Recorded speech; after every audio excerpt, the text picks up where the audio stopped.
अस्सलाम वालेकुम नाजरीन, मैं हूं अनीस आरिफ और आप देख रहे हैं द इंटरनल ट्रुथ। आज फिर से आपके लिए एक और काबिल सताइश वीडियो लेकर आए हैं।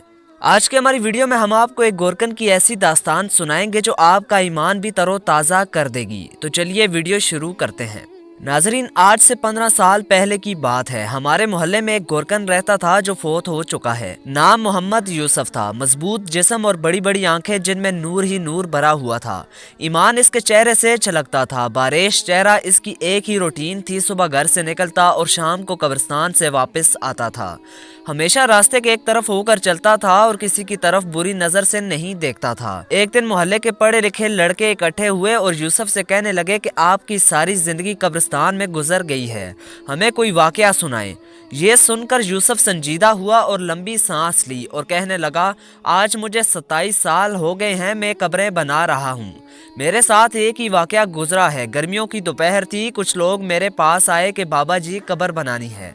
मैंने पूछा कि आदमी है या औरत, तो उन्होंने बताया कि औरत करंट लगने की वजह से फोत हो गई है। वो लोग ये कहकर चले गए। मैं अमूमन अकेला ही कब्र बनाता हूँ। मैंने सख्त गर्मी में कब्र बनाना शुरू कर दी। दोपहर 2-2:30 बजे तक कब्र मुकम्मल हो गई। कब्र को फाइनल टच देने के लिए मैंने कब्र के अंदर कदाल मारी तो मुझे ऐसे आवाज़ आई जैसे कोई शीशे की चीज़ टूट गई है और बस फिर खुशबू ही खुशबू फैल गई और कब्र ठंडी हो गई। मैं कब्र में ही लेट गया। बाहर सख्त गर्मी थी, अंदर कब्र ठंडक और खुशबू से भरी हुई थी। इससे मेरी रूह तक खुश हो गई। मैं हैरानी और दहशत से खामोश रहा। मगरिब के बाद जनाजा आ गया। औरत के वर्सा ने इसे दफना दिया और चले गए। मगर मेरे अंदर तजस्सुस भरा हुआ था कि इस औरत की कौन सी नेकी है जो इसको इतना बड़ा इनाम मिला है।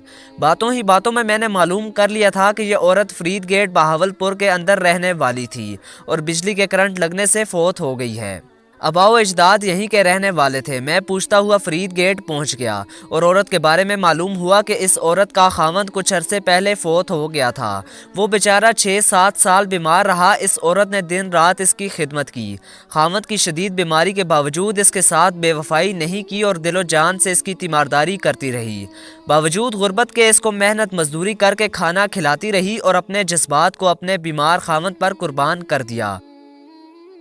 जो लोग अल्लाह ताला की रज़ा की खातिर बेलौस इंसानियत की खिदमत करते हैं और अपनी रातें भी अल्लाह की राह में जागते हैं, इन्हीं लोगों के बारे में अल्लाह ताला ने फरमाया कि मैं ऐसे ऐसे इनामात दूंगा कि जिसको किसी आंख ने ना देखा और किसी ने तसव्वुर भी नहीं किया।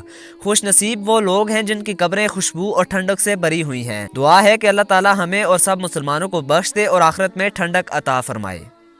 नाजरीन, 1 मिनट रुकिए, कहीं आप वापस तो नहीं जा रहे। यकीन मानिए वीडियो बनाने में काफ़ी मेहनत दरकार होती है, तो आपसे सिर्फ इतनी ही रिक्वेस्ट है कि हमारी हौसला अफजाई के लिए चैनल को सब्सक्राइब और वीडियो को लाइक कर दें और साथ ही साथ पाक फौज का हमेशा साथ दीजिए, क्योंकि इन्हीं की बदौलत आज हम सुकून की नींद सोते हैं। पाक फौज जिंदाबाद, पाकिस्तान पाइंदाबाद। शुक्रिया, खुदा हाफिज़।